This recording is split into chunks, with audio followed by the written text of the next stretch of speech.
To your knowledge, when did the writings of the New Testament canon originate?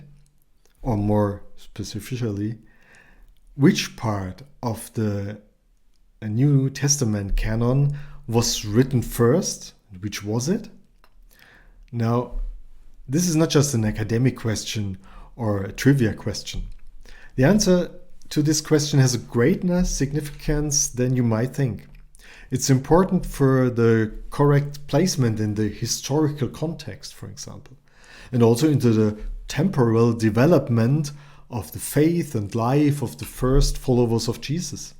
The different movements that came and then, and important historical developments. Let's think, for example, of the destruction of Jerusalem, the conversion of the Gentiles, or the death of the apostles, and that generation that had still known Jesus themselves, and also that the hope of a return of Christ had not been fulfilled in their lifetime. The scriptures are usually arranged this way in the New Testament canon, like this: Gospels, Acts, Paul's epistles, other epistles, and the Revelation. And because of the arrangement in the canon, we may have this chronological sequence in mind. So in 33, Jesus' death, then sometimes the Gospels, Acts, Paul's epistles, Revelation, until the end of the first century. However, you might think also that the Apostle John wrote the Gospel together with the epistles and Revelation at the end of the first century. And then the picture looks like this. Okay, here at the end we have Revelation and the Epistle of John and the epistles and the Gospel.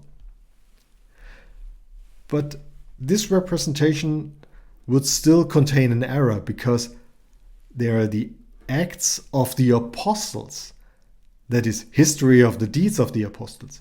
So it could have been written only after the apostles had accomplished these deeds.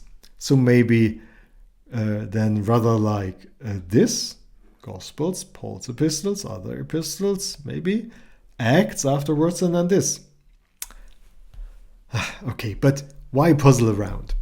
Let's just take the data of the transcript and everything is already clear. And there we have the problem. We do not know that data. Yes, we do. Of course we do. I can already hear the dissenting voices. So let's start, as before, as in the past, to check the facts. Let us first consider the 4 Gospels contained in the New Testament. We can at least narrow down the time of the origin, because that's the summary in Wikipedia. And I linked here, it's the English translation of the German part of the Wikipedia, where it says, the date of composition of the New Testament Gospels is between, of course, 30 or 33 CE or AD, so Jesus' death, the year of Jesus' crucifixion, and about 120 CE. The early 2nd century evidence is, we saw that already many in this part of the series with the manuscripts, manuscript P52. That's a fragment of John's Gospel from the time of Emperor Hadrian and the Church Fathers' citations. So the result picture is like this.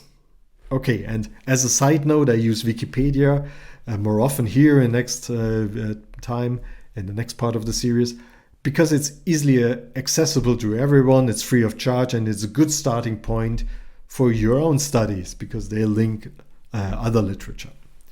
Okay, so that's what we know. But can't it be a little bit more precise? Unfortunately, only a little better, because there is simply no reliable, precise information. At that time, there was no publication with ISBN number, year, author, and entry in a national registers or large libraries. Why should the first followers of Jesus do such a thing? They had no order to write anything down, and there were still enough eyewitnesses and the oral transmission who were alive, eyewitnesses who were alive. Nevertheless, in Bibles also time indications can be found which agree with the estimation or the wish we have and are quite precise. For example, this one, which I have copied from the German Bible, the Schlachterbibel from year 2000. And here you see the New Testament and the dates. This looks very tidy and precise, and this becomes even clearer if you display it graphically, what I did here. But before I tell you that, first a quiz question again. Which text of the New Testament canon was written first, and when? Maybe you're thinking of the Gospels now. Sure, what Jesus did was written down first, wasn't it? And which part was written last and when? Sure, it must be Revelation. Well, let's see. So that's a graph. Perhaps you were surprised to find the letter of James first in this list, and then the letter of Paul to the Galatians, and then the Gospels of Matthew and Mark, but at the same time? Why is that? Wouldn't one account haven't been enough? And then first come the other letters of Paul, all written until 17 AD, when Jerusalem was destroyed. And basically all the letters are written here, but still finally, towards the end of the century, the Apostle John writes his letters, the Gospel and the Revelation. But the question remains where this incredible precise time information comes from, since it cannot be determined from the text itself. If you read the Gospels, you would have no clue about these prices from within a few years when all these things were written. Consider, for example, the Gospels, the blue ones which we have here. What was the conclusion of the scholars who tried to determine the time of the origin of the Gospels based on the facts they had? And the following diagram and account is based on the article about the Gospels, the literary genre unfortunately it's in German. There are no exactly corresponding English articles, but you can use Wikipedia and switch to English and get most of the information too. So let's start at the bottom. So we still have 33, 80, and then 100, and we start with the scholar Adolf von Harnack.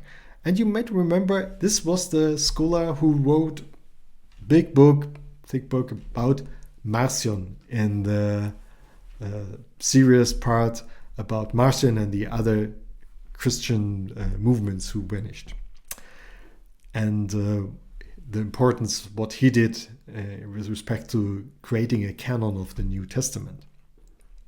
So he was a scholar and lived from 1851 to 1930s.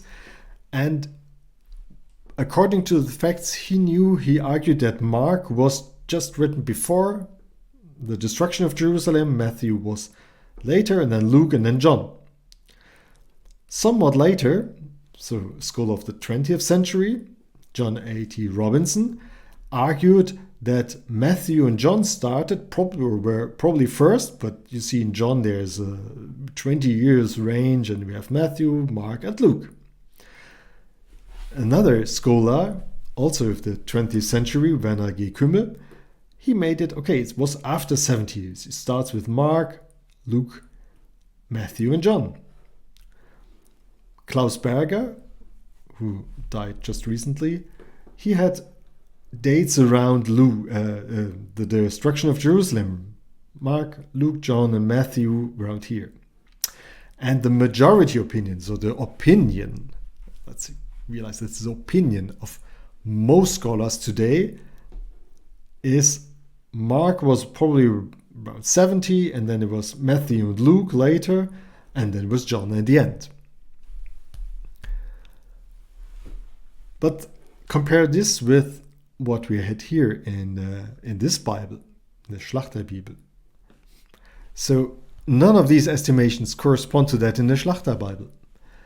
Are there then the completely different chronological classifications, are they based on the knowledge of different historical facts? Essentially not. What plays a major role is, for example, the question whether the destruction of Jerusalem in the year 70 was prophetically foretold or subsequently it was presented in that way in the text. Another important point is the similarity of the synoptic gospels, not only in the reports but also in the text of whole sentences and passages. There are various theories about this, for example, that the Gospel of Mark formed the basis for Matthew and Luke. And you see here, that's the reason why we have Mark here and then Matthew and Luke later on. Or what role served an even earlier template, which unfortunately has not been preserved. So the source, or German Quelle, so that's the reason why it's called source Q. We will talk about this in the next part of the series. Okay, but what about the other stuff? What about the letters that were or are attributed to Paul? So this is the diagram which displays the information you get when you look at Wikipedia about the Pauline epistles. So we start with the green ones. The green ones are those which are generally accepted as with Paul as the author. So that's really, keep that, almost everyone says, okay, these are from Paul. And you see we have pretty precise dates. That fits much better to what we may have hoped to see. And indeed for that letter that are most likely really by Paul, the time of writing can be better narrowed down based on the facts. At least better than for all other parts of the canon of the New Testament. But even with these letters or epistles, the following must be said. That's from Wikipedia. The Pauline epistles do not name the places of their writing, nor do they give much indication of the time of their writing.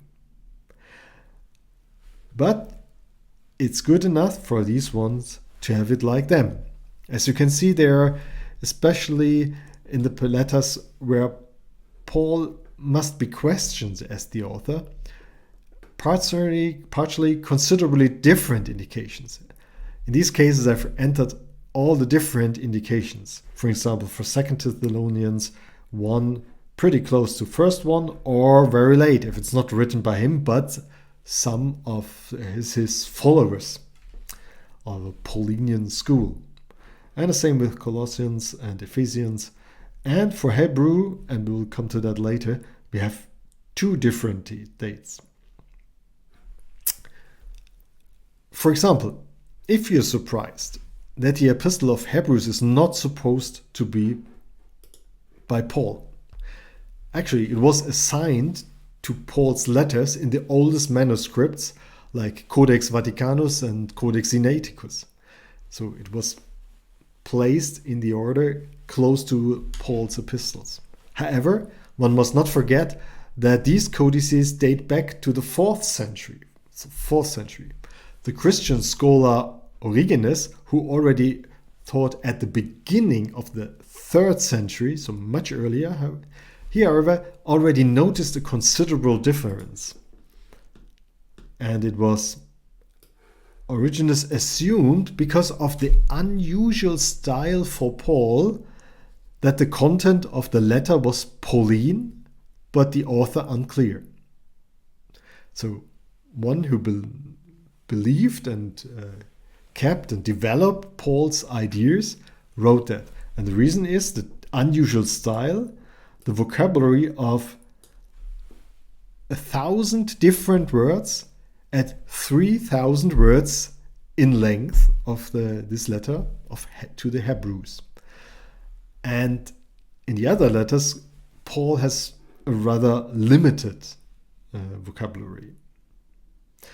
And that's not just what Origenes said in the 3rd century, early 3rd century, but also what scholars say today. Furthermore, you can even check that the statement in Hebrews 2 verse 3 doesn't really fit with Paul's statement that he received the Gospels directly from Jesus. But if you still want to assume that the letter to the Hebrews is from Paul, we must therefore somehow explain this contradiction of the different vocabularies and explain the observation of Origenes and later scholars, and explain why Paul uses a different vocabulary and expression in different letters. And this has been done, of course. For example, it is attributed to the fact that the letter was dictated and the writer had a different vocabulary. Now, this does not fit at all with the idea of verbal inspiration, because then God would have inspired either in letters of Paul God's thoughts with different vocabulary and expression literally, or he would have inspired the writer with a different vocabulary besides Paul's one. Or, that's kind of strangely complicated, don't you think? But back to the time when the writings of the New Testaments were created. Let us move to the Acts of the Apostles, or the other epistles, and the revelation of John. And that's what you can find if you look what the scholars say today. And let's start with the revelation. The great majority, now I cite quote to Wikipedia, the great majority of historical, critical, biblical research assumes the years around 90 AD as the time of the composition of Acts. So let's start with Acts. Evangelical commentators, on the other hand, usually defend an early dating of Acts to AD 62 to 65. But at least it's after the life of Paul and Peter. So after the Acts really happened. In case of 1st and 2nd Peter, it is debated whether this letter can actually have been written by Peter. Thus the writing must be assumed either before Peter's death in 64 or very much later, as you can see here. I would say that one is pretty much in the dark here with regard to the time. In case of the Epistle of James, no clear statement can be made. I quote Wikipedia again, because the text itself contains only very few usable data, authorship and time of origin are disputed within biblical scholarship. Above all, two opinions are represented. And one is very early, and then there was some in the 60 round, and then late at 100. And so I have entered the very early dating before the so-called Council of in Jerusalem, as well as time before the presumed death of James here, and a very late dating. This becomes even clearer, the problem of the date, with the short epistle of Jude here. Now I quote again Wikipedia. Neither the time of origin nor the recipients of the epistle of Jude can be determined with certainty. And for the revelation of John, the year 68 or 69 was long assumed to be plausible as the time of origin, but today it is more likely to be around the year 95 AD. And for the letters of John there, you see the ranges as for Jude. So the answer to the question, when did the writings in the canon of the New Testament come into being, cannot be answered as simply and surely as we might have wished. Does this now make them per se untrustworthy? For the first followers of Jesus and the first Christians, this was rather irrelevant. Was it a question of whether the author was an apostle? We have only touched on that subject here, but in the part of the series about the canon, it has become clear that this was not necessarily decisive either. A writing of an apostle, of another eyewitness of Jesus' works and life, or of someone who still know them was of course more highly estimated. But later it was usually not so easy to determine who really was the author of a writing. Therefore, the quality of the content was more decisive. One question remains. Why was the epochal event of the destruction of Jerusalem and the end of the worship in the temple according to the Mosaic law not mentioned with one syllable in the writings of the New Testament as a fulfilled prophecy? Or maybe it is, but only indirectly. When Jesus' prophecy concerning Jerusalem, which we find in the Gospels, was fulfilled, then surely it was a triumph for Christians and an affirmation of their faith that this prophecy was fulfilled. Why is this not found in the scriptures at all? This is quite strange, isn't it? And that's why some argue that Jesus' prophecy was actually written down afterwards and date the text then after 70 AD, after the destruction of Jerusalem. But is that a strong argument? Well, the Christian who fled and survived were able to report this to everyone and had other concerns than writing this down. We would have liked to have it recorded by eyewitnesses, but that is just our view today and our wish. Now, one could argue that this is a good argument that the New Testament was written before 70 AD, so that we don't have the report about the fulfillment of the prophecy. But then, why are there no writings in the New Testament canon that were written after 70 AD that emphasize that the fulfillment of the prophecy and the consequences of for the Christian faith, so just think about circumcision, food commandments, and so on. Why don't we have these additional parts in the canon of the New Testament? Well, at least the Gospel according to John, the 3 letters assigned to him, and the Apocalypse, the Revelation, are dated by many to the end of the 1st century. But in them, especially in the Gospel of John, the event, the destruction of Jerusalem, the prophecy is not mentioned. Not even the prophecy of Jesus, which is found only in the synoptic Gospels, so in Matthew 24, Mark 13, Luke 21. So the significance of the event was discussed in the centuries that followed, especially since the majority of the Jews did not join the Christians. They stayed to be Jews and with the Jewish religion. But that's another different subject. Since the time of many writings in the New Testament canon can hardly be determined, the historical context can also only be defined very roughly. But perhaps more important for you is who the authors of the writings were. What do we know about them? Well, we will deal with that in the next part of the series. Thank you for watching, and goodbye.